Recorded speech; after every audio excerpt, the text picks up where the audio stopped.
Hi guys, so for this week's design I've started with a white base and I'm then going in with a yellow and a pink and I'm going to sponge the nail.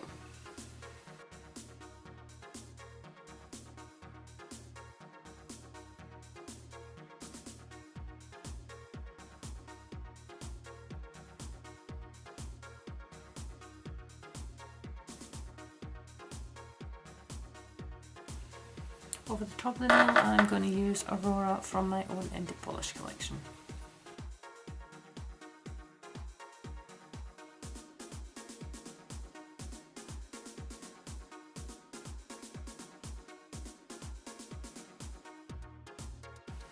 Next I'm going to do a stamping design. As you can see I've used black.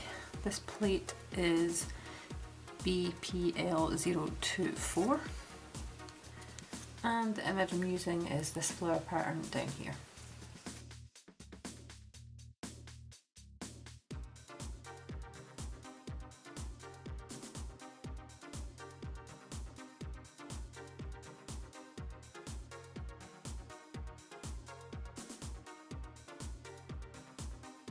Last, using a little bit of top coat, I'm going to apply a rhinestone to the centre point of the flower.